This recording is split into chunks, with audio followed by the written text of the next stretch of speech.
guys, Julian kuri micro, Kiyago Media TV. Uno munsi twagendeye muri arena, twatwazanye ibintu byinshi bitandukanye. Ubu twatuko n'umuntu twasanzeyo, twatugira ibintu bimwe tumbayeje gansho dutahuza, ico bako barakorayo n'ivyerekeye byasanzwe akora. Ni sawa muvyeyi? Namahoro ni sawa namwe. Natwe ni sawa. Umeze neza? Yego nukuri ni sawa. Akazuba karaka ni bon. Tukaba twaramutse tuza ngaha muri arena, twasanze hari ibintu byinshi bitandukanye. Namwe twasemo kumuraga ibintu no musi hari biki ngaha muri arena? Ngaha muri arena hari exposition ya Kio Collective, Kio Fashion Collective na umugwi wa Nyamideli bagiye hamwe kugira ngo bashoboye guteza imbere abasiriste b'i Burundi, abanyamideli b'igihugu cacu. Natwe rero dusanzwe tuza muri exposition ziba chaque samedi du fin du mois, tukazana natwe byerekeranye n'imideli y'iwacu dukoresha mu runyuzi nk'uko mubibona. Sawa, siga kwa expose no musi ukamwazanye ivyekeye imideli wa musanzwe mukora. Tukikuri imideli yanyu ibi bintu nivyo mwikoresha cyangwa nivyo mukura handi? Murakoze cyane. Ibi bintu nko mubibona n'ubu ndiko ndajisha mu bisanzwe twe dukora imideli ivuye mu runyuzi kugira ngo abantu bashoboye kuberwa dukoresheje urunyuzi, dukoresheje n'intoke zacu, tubikora n'intoke zacu. Hama rero muri bidukora murabona ibikoresho vyacu nizi nyuzi, hariyo crochet zitandukanye, hari iyi ifise numero zitandukanye, niyi niniya, iyi niniya ijisha izi nyuzi nini, iyi ntoyi nayo ukajisha izi ntoyi, bivana na model yicu ushaka gukora nico ucukoresha, uca bivana na ukajukoresha crochet ijanye n'umodeli ushaka gukora. Tukiri ngaho nyene kuvyo musanzwe mukora ivyo umuntu aba yababwiye canke muri murakrea mukimva ivyo mushobora gukora? Murakoze cyane. Reka nce mpera ku ntango. Mu bisanzwe twebwe kugira ngo dutangure tuje hamwe no kuva na kera abantu barazi icyo bita gant de toilette ijya yo kwiyotsa. Twari dusanzwe kuva turi abana tujisha amaga yo kwiyotsa. Mu nyuma turabona yuko iyi umudeli ushaka kuvamo ibindi bintu byinshi gusumba gayo kwiyotsa. Cyo turatangura turakora impudu z'abana nkuko mubibona ngaha, turajisha utu twose. Tuca turabona rero cyo turatera imbere gatoyi kandi dutangura kujisha nk'akanambaye ngaha. Hama urabona no ngaha ku muzi yanje hariko akantu najisha. Nakawamaye kuboko cyane gose. Ibi byose nivyo tujisha.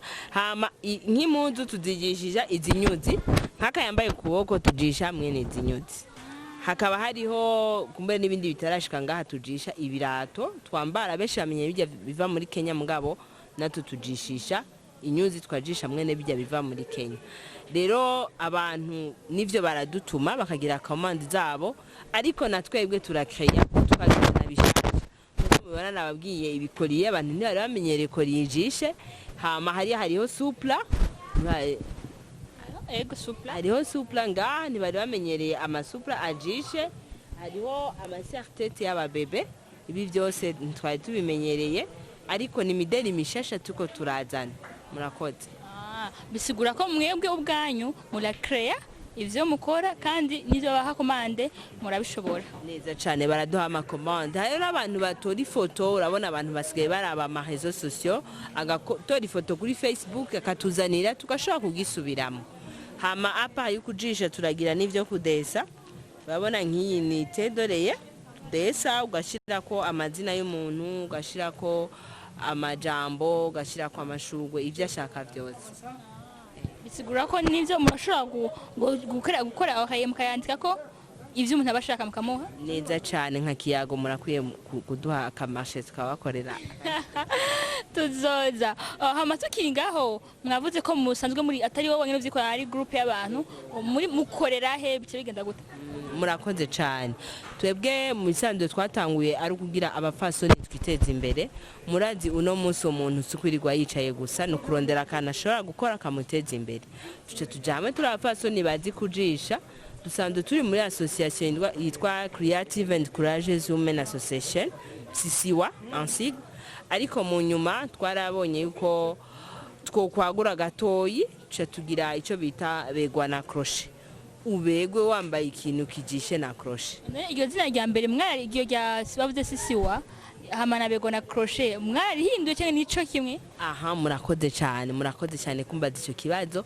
Mu bisanzwe begwa na crochet nuwo mugwi w'abajisha mugabo ahurikiye mu ishirahamwe yitwa Sisiwa, kubera Sisiwa isanzwe ikora ibindi bikorwa byinshi atari kujisha gusa. Bisigura ko Sisiwa ari ishirahamwe association irimwo ama group menshi. Iyo begwa na crochet ni group iri muri Sisiwa.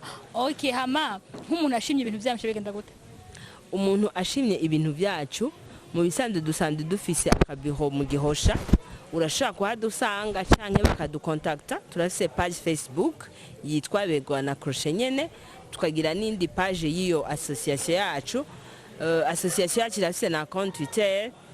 Umuntu hama tukatanga numero ya telefone, umuntu akurondera arakubaza aho ugeze hama akabitora, kuko benshi nivyo bagira amakomande. Ko mbona ngaha hariho imetero ibi navyo mu ko ndayibizi babikoresha mu bantu bashona impuzu ku matayera. Urakoze cyane gose. Mu bisanzwe nka ngombwa je mu banyamideli, natwe turi abanyamideli. Urabona nk'aka gahuzu kugira ngo tukagire selon taille y'umwana turamupima. Turamupima byose dukoresha gupima, kubera no kujisha nk'iyi sertete nuvuga ngo umutwe w'umwana urawupima. Ni nkuko wabonye umukasi turakata. Turabanyamideli natwe, même si tudakoresha imashini ngo tubarire nk'abajya, natwe ivyo dukora turapima.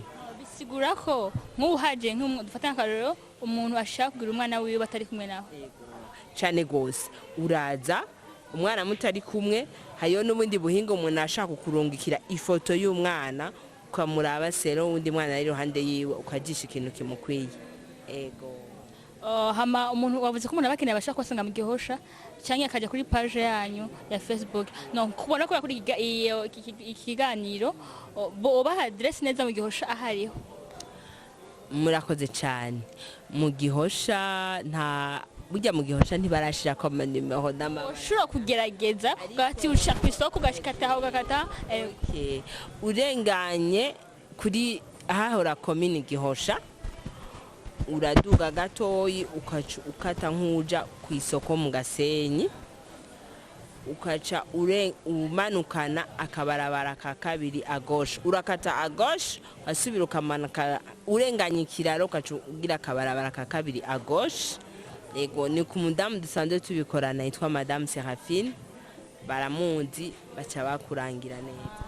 Adresse irakwiye bakunzi b'imideli murashobora kubarondera. Hama Madame Josiane, tukiri ngaha nyene muri ko mwarabaho mwavuye mugitangura muri begwa na crochet naho mugeze, murabona ko hariho itanduka cyangwa murabona ko hariho akarusho? Murakoze cyane kumbaza icyo kibazo.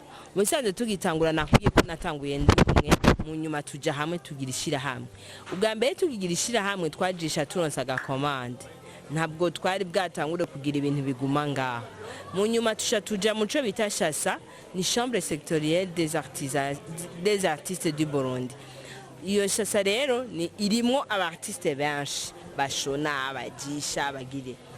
Tuje dutangura kuja mu exposition ateguwe niyo Chassa. Iyo Chassa niyo yadutumye rero twama twiteguriye exposition umwanya wose.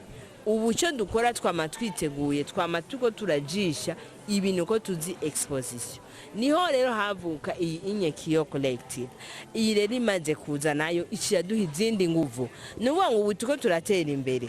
Tumaze kuba dufite ama page Facebook, tumaze kuba dufite ama radio nkaya yanyu, ama media nkaya yanyu aza akatugendera. Ibintu byacu biriko birabonwa gushika kure. Même si tutarunguka cyane, sindakubesha ntituratangura kuronka amahera akwiye nkuko tubishaka, mugabo turabona ko imbere ari heza, imbere ni heza. Ariko muravye aho mwavuye aho mugeze, murabona ko biriko biratera imbere? Biriko biratera imbere cyane, nivyo nariko ndavuga. Ofi yameze ko twagiye ma expo, niko twabonye ibintu dushaka kwa miliyora, nk'ibikoriye twabishizemo mu nyuma, amasertete twashizemo mu mbere, twajisha impunzu n'ama echarpe gusa. Munyuma cha turabona ko dushaka kwagura tugashiramo n'ibindi bintu, turiko turatera imbere. Bisigura ko gutera imbere mwabitumye n'ama expose muze murajamo? Bien sûr, kubera uragenda ukabona abandi ivyo bakora ukacugira ide.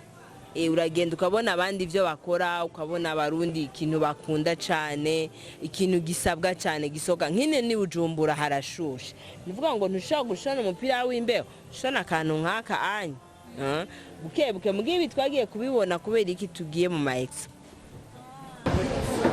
kumuza murajyamo aratuma n'ubumenyi bwise mu karaka mu byo kugira imideli litera imbere cyane gose yari Kiyago Media TV nka Madame Josiane asanzwe agira ibintu by'imideli, wabuze ko ari wabitanguje, ni umva ni uri chef wa ni uri nyerezo cyangwa icyo genda gute? Ego murakoze cyane, mu bisanzwe ni kubera iyo association membre fondateur nari sanzwe ndimo, hama kumbure ni jewe mba naronsa akanya ko gushika ngaha, nk'ubu mu masaha aza kuza hari wundi turi kumwe aza kuba ari ngaha. Ego dukorera hamwe ariko kumbure ni je ndonka umwanya kuhaba cyane. Ikibazo cyuko ari wavuze ngo niwe wayitanguje, umva ni uri nyeneyo muho tubatse ngo muyandikishe umva nyeneyo acaba Madame Josiane. Bo bizanze ishira hamwe ntibajyandika ku muntu, ishira hamwe mu bamurira ariko riba rifise umuntu arirongo ya president sinini icyo onye nibyo nigenda iserukira imbere y'amategeko, nije serukire Creative and Courageous Women Association imbere y'amategeko. Turashaka utweke ibintu bimwe bimwe kugira ngo abaza kwikana ikiganiro baze kubona n'ibyo batabonye kuri kuna amasanamu tuyafata uzura dushira ngaho dusigurira iki niki biradufasha kugira ngo n'abakunzi ba Kiyago Media TV bashobore kubona ivyo Madame Josiane begwa na crochet ivyo musanzwe mukora. Sawa, turagira kimwe mu mancamake ugadufasha gansho gutahura neza. Ariko mbona ngaha ubu nubuki d'abord urabona n'uturato tw'umwana ashaka kwambara ari muhira, umuko twabana gusa oya n'utwabakuze two turadukora, nabwiye abandi dukorana ntibarashika ngo bazane ivy'abakuze, ariko ivy'abakuze